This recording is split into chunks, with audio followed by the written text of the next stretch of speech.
David was the pride of Silverstone College. With his sharp mind, confident demeanor, and genuine willingness to help others, he had won the admiration of students and faculty alike.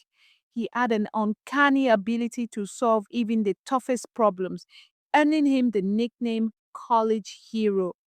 His friends, including Tony, admired him deeply, often relying on his quick thinking and leadership. But not everyone at Silverstone College felt the same way about David. Temba, a student from another group, watched him from afar with growing resentment. David's popularity cast a shadow over Temba, leaving him to struggle in silence with feelings of envy and inadequacy. Day by day, those feelings festered into resentment, and Temba began to plot. Temba's opportunity came during Professor Samira's class, a session infamous for its strict discipline and zero tolerance for misconduct. Temba knew if he could humiliate David in front of Professor Samira, it would shatter David's flawless reputation. As the thought crossed his mind, he smirked to himself, the plan forming clearly in his head. On a crisp morning at Silverstone College, the students assembled in Professor Samira's classroom. Her presence commanded respect. No one dared to challenge her authority. Temba had arrived early, taking his seat at the back of the room, away from suspicious eyes. His plan was simple but effective. The day before, he had carefully torn a page from David's notebook, ensuring the edges would perfectly match the crumpled piece of paper he now held in his hand. As the lecture progressed, Temba waited for the perfect moment. With precise timing, he threw the crumpled page across the room, aiming it directly at the professor's desk. The paper landed with a startling thud, disrupting the lecture and drawing everyone's attention. The atmosphere in the room grew tense. Professor Samira's sharp gaze scanned the room, her expression darkening as she tried to determine the source of the disruption. The silence was oppressive, with the students nervously exchanging glances, unsure of what would happen next. Determined to find the culprit, the professor announced her intention to check everyone's notebooks. Her methodical search began, moving from student to student. The air was thick with unease as she moved closer to David's desk. Upon reaching David's desk, the evidence against him became clear. The crumpled page on her desk perfectly matched the torn page from his notebook. With a look of disappointment, she set aside the notebook and made her decision. She informed David that he would need to bring his father to the college to discuss the matter. Until that happened, he was barred from attending her class. The class ended immediately and students began to leave.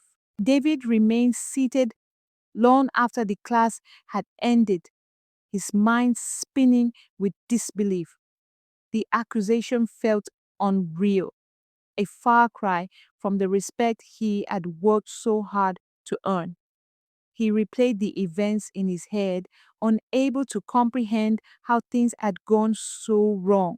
Tony, his closest friend, noticed the worry etched on David's face and approached him as the room emptied.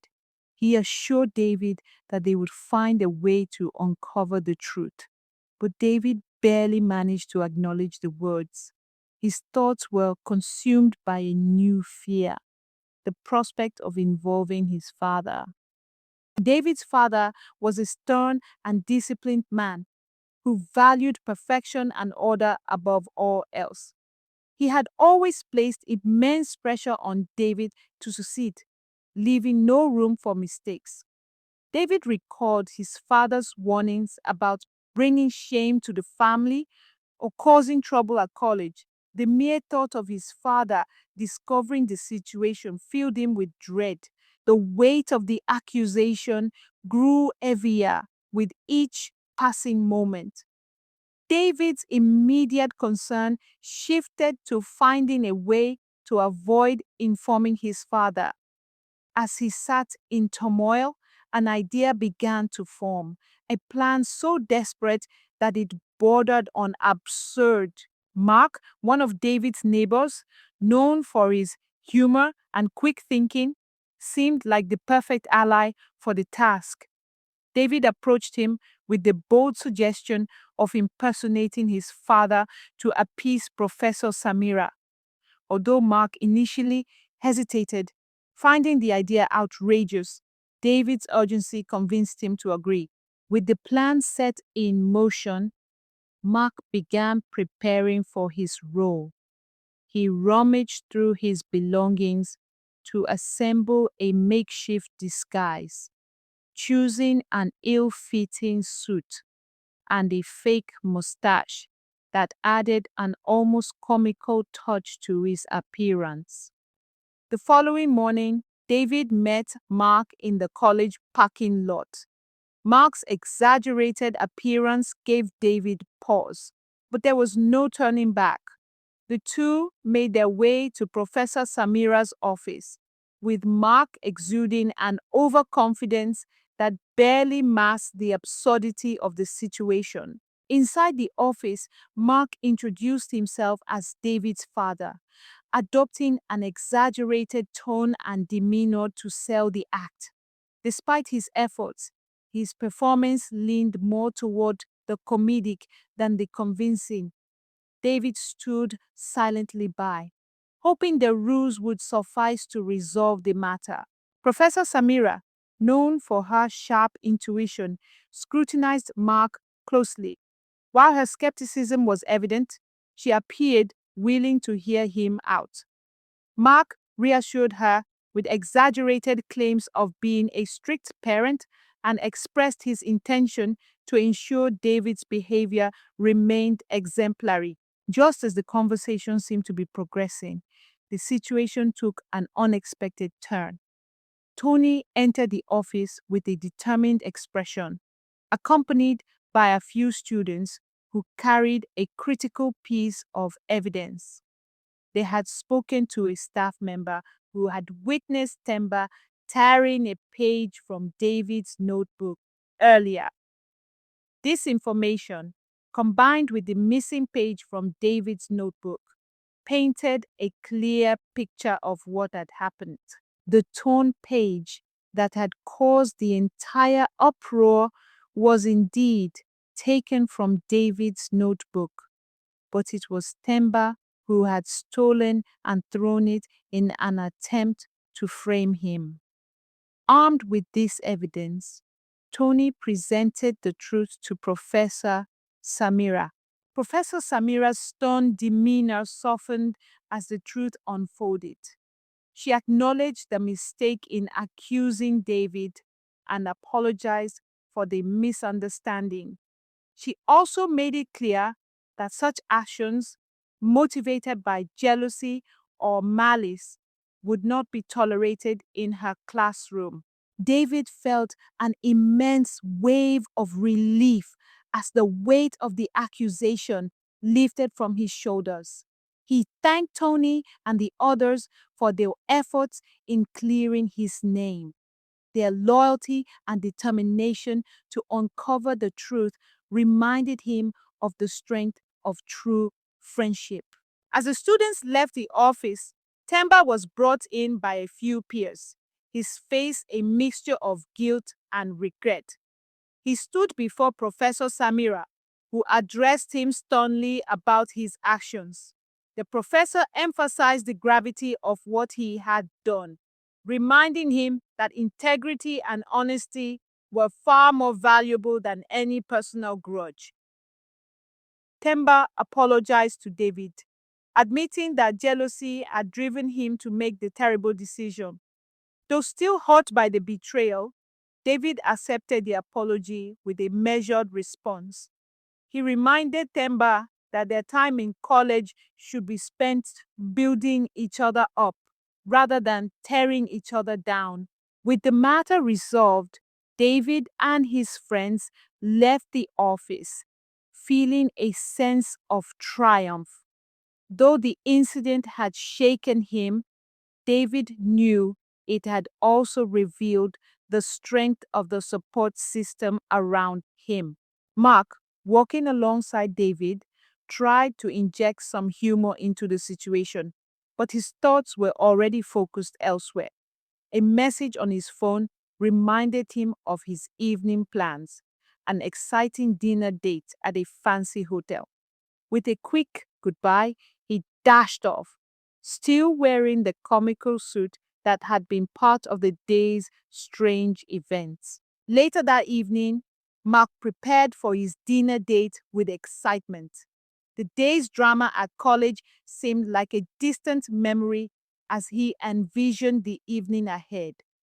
Dressed in the same ill fitting suit he had worn earlier for the impersonation, he decided to make a quick stop at a hotel for the planned meeting. Upon entering the hotel lobby, Mark immediately spotted his date sitting at the bar. His steps faltered when he realized who it was. Professor Samira, the very same person he had faced earlier in our office, pretending to be David's father. Mark froze, his mind racing for a way to handle the situation. He had not expected the coincidence and felt the weight of his earlier charade crashing down on him. Despite his hesitation, he cautiously approached the bar, attempting to mask his nervousness.